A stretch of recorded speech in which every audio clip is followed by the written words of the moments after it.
All right, diving right in today. This one is all about awe and wonder and the impact it has, especially on your brain and health. Definitely. It's wild. We've got some fascinating articles we're looking at. We've Yeah. got Convene Psychology today, even a case study from Nuance Health about, get this, using VR to induce awe in brain surgery patients. Whoa. I know. You ready for some serious aha moments? I am so ready. Let's do it. Okay, so first, before we get all swept up in the amazingness of it all, Yeah. what exactly are we even talking about here? What is awe? So Dacher Keltner, who's, like a leading voice in positive psychology, Yeah. he describes awe as, and I'm going to quote him here, a feeling of being in the presence of something vast that transcends your current understanding of the world.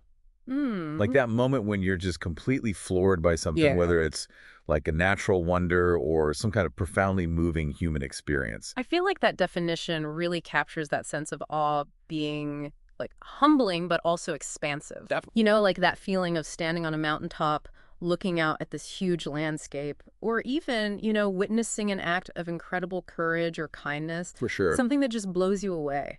Exactly. And what's fascinating is this seemingly simple emotion Yeah. has this crazy impact on our brains. Mm. Multiple areas actually light up when we experience awe.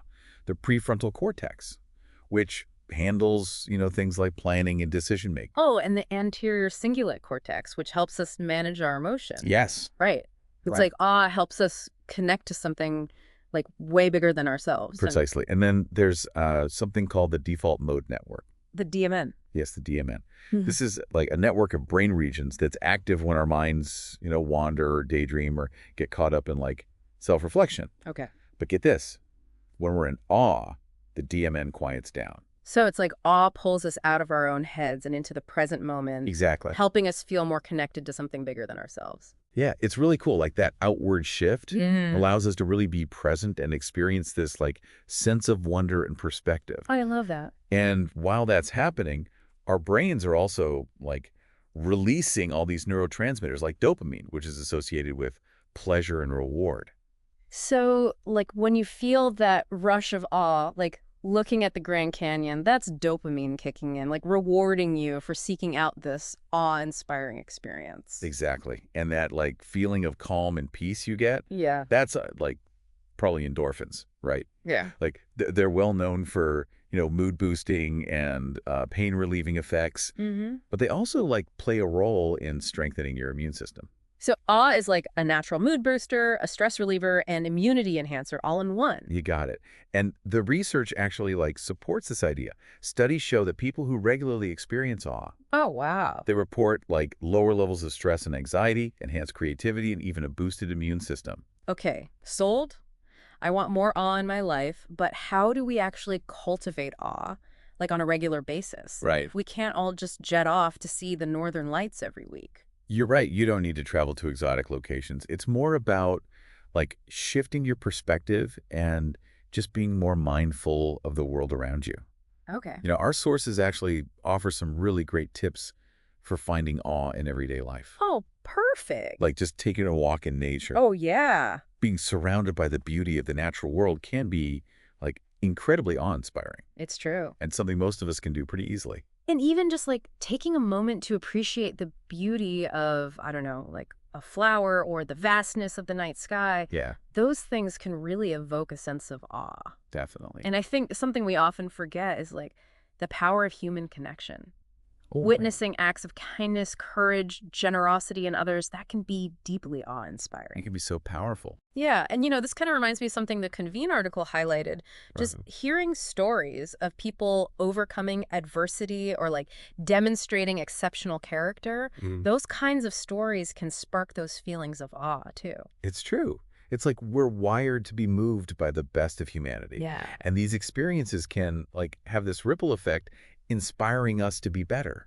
It's true. But it's not just about passively seeking out these moments. Yeah. We can also actively cultivate awe by engaging with music, art, even by learning something new. Oh, I love that. Giving ourselves permission to be curious, open to new experiences, Yeah. just let ourselves be amazed by the world. Exactly. And the more we cultivate awe, the more likely we are to experience its incredible benefits, Yes. both for our minds and our bodies. Speaking of benefits, I'm really curious to hear more about the health implications of awe.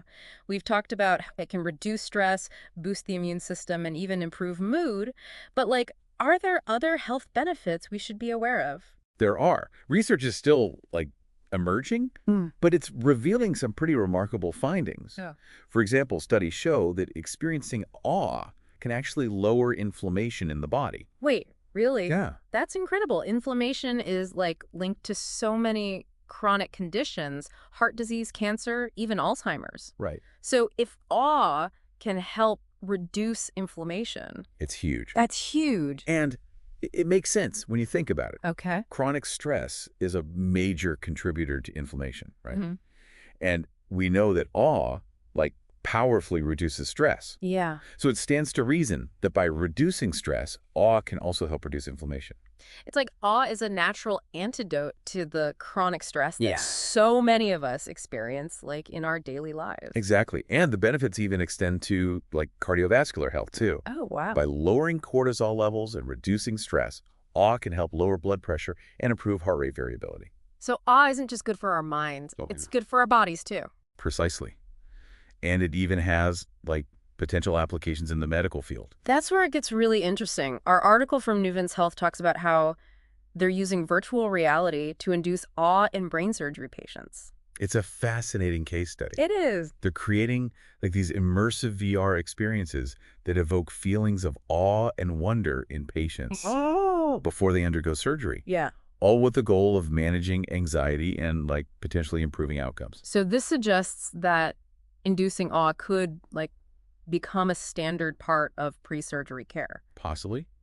The early findings suggest that, VR-induced awe can significantly reduce anxiety levels in patients. Hmm. And this is huge because, anxiety can have a major impact on patient outcomes, Yeah. increasing stress hormones and potentially, impairing healing. Wow. So it's not just about feeling good. Awe can actually have tangible benefits It can. for our physical health and well-being, even Mm. in, like, challenging medical situations. This is remarkable. It really is. It highlights, the incredible potential of harnessing the power of awe for healing and well-being. Yeah.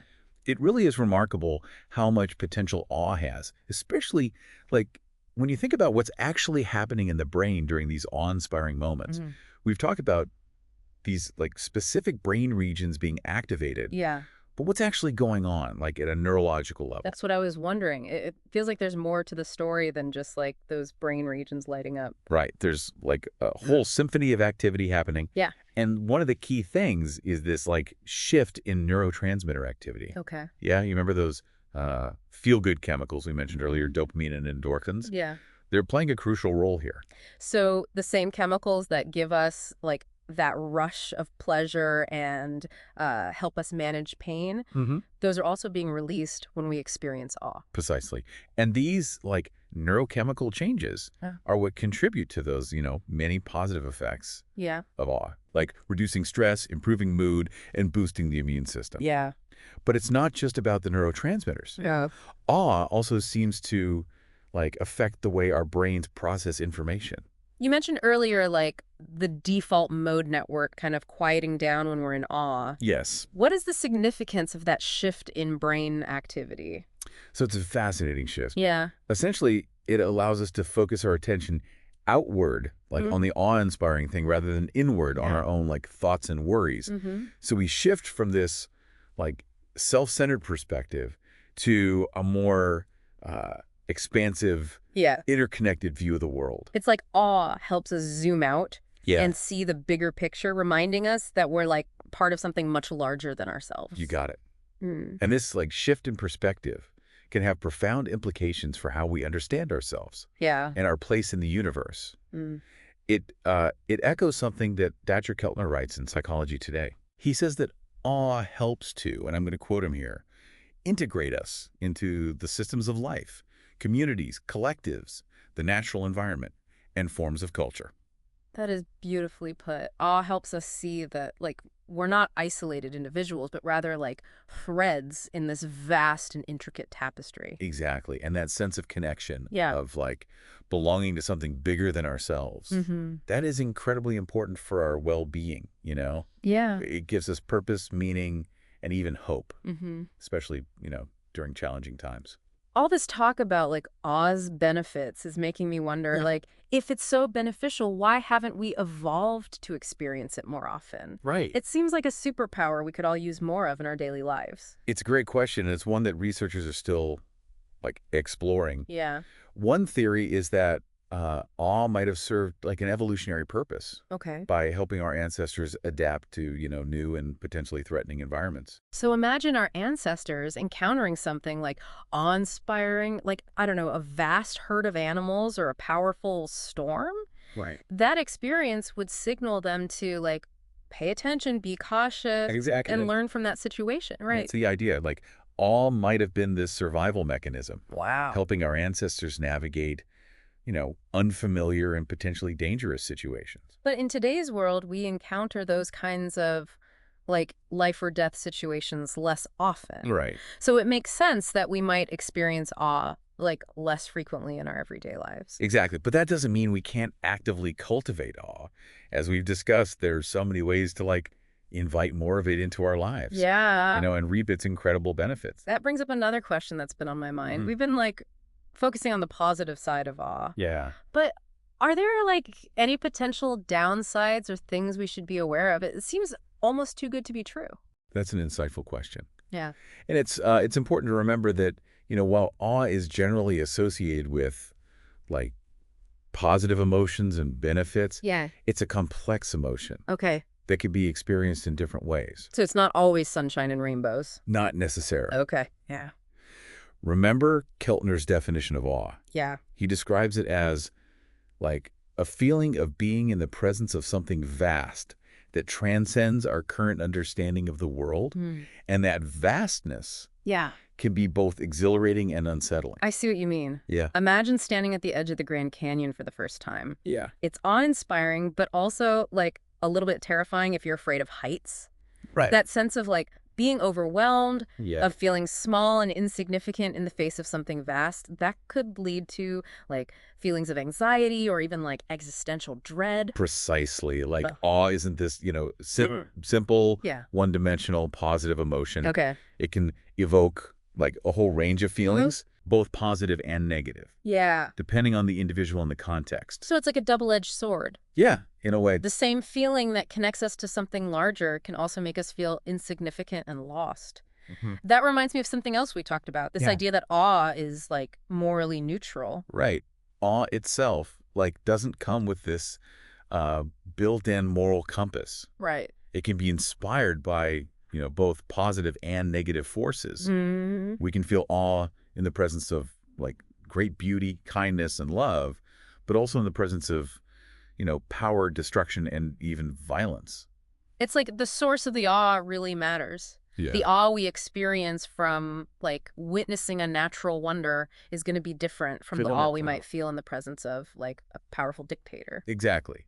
And I think that's where, like, the importance of being intentional comes in. Okay. If we want to cultivate awe in a way that, like, benefits ourselves and others, Yeah. we need to be mindful of the sources of our awe and, like, the values that we're aligning ourselves with. It's not just about, like, seeking out any and all experiences that might evoke awe, Right. but rather, like, being selective, Yes.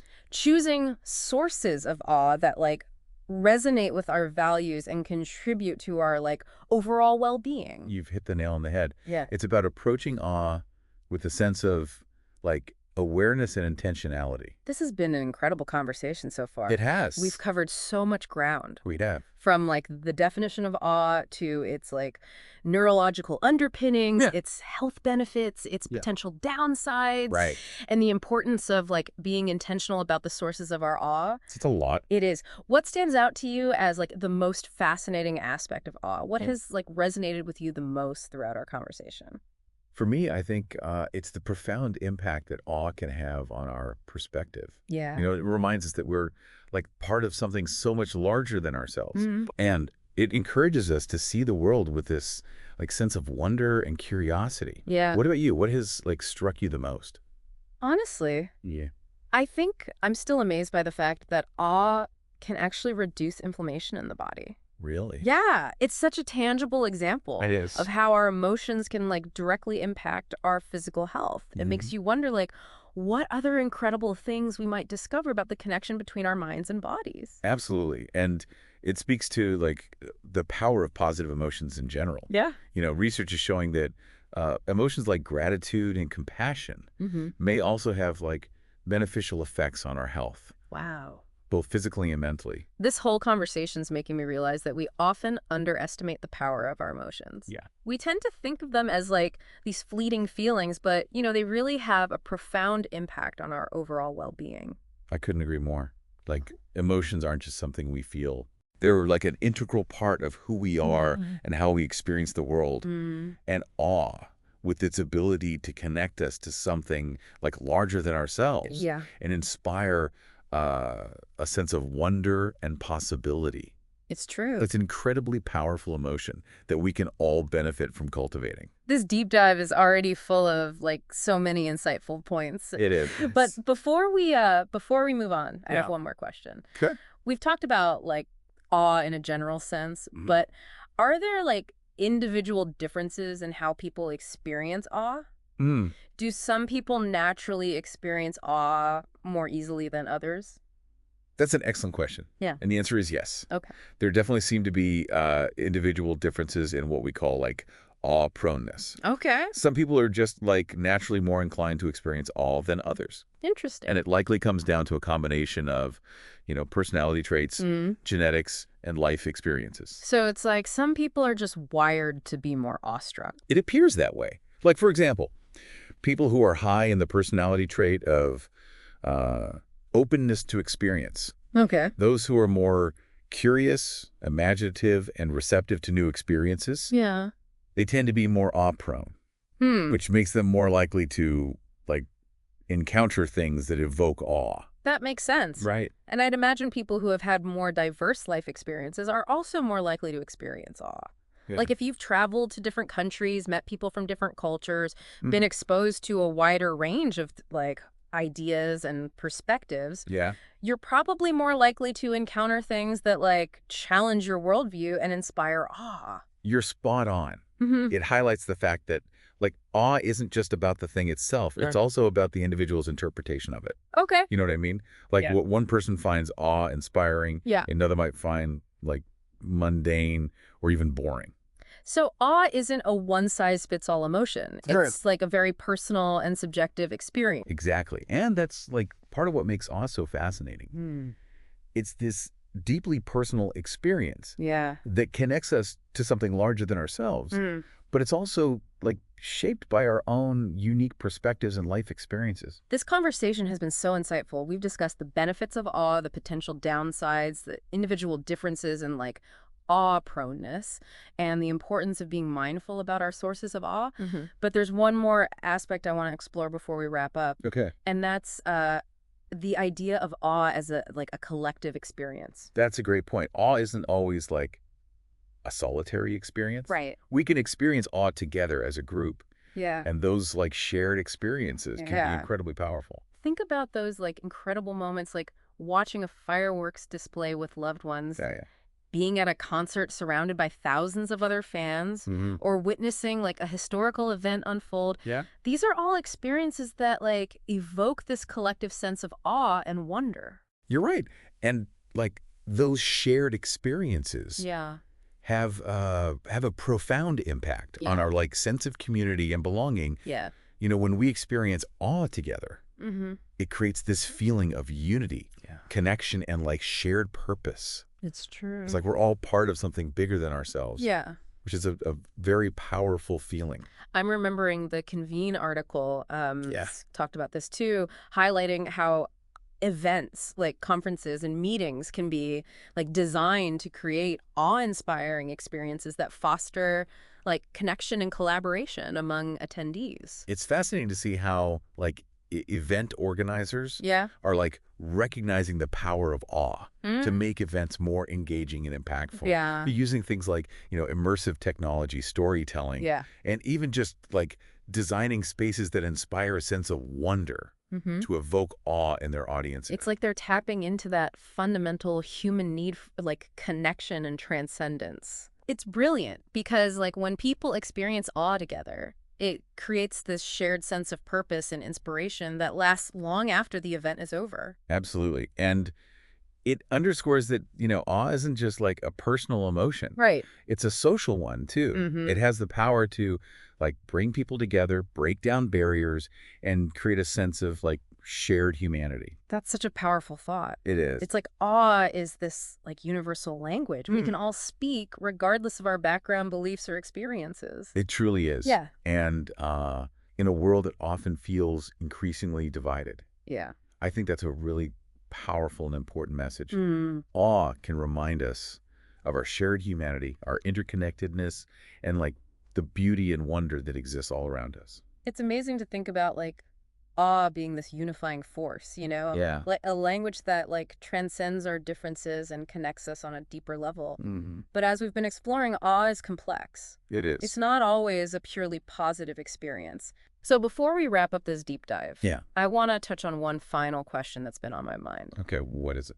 We've talked about awe's ability to like inspire us, Mm-hmm. to act with, kindness and generosity. Yeah. But what happens when awe is used for like less noble purposes? Right. What about the potential for awe to be like manipulated or exploited? That's an essential question to consider. Yeah.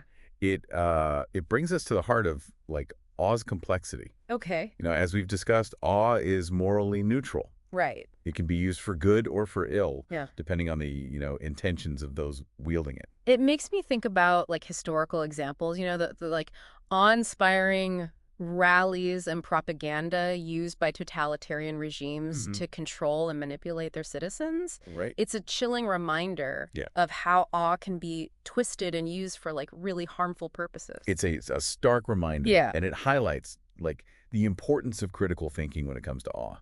We need to be aware of the potential for manipulation Yeah.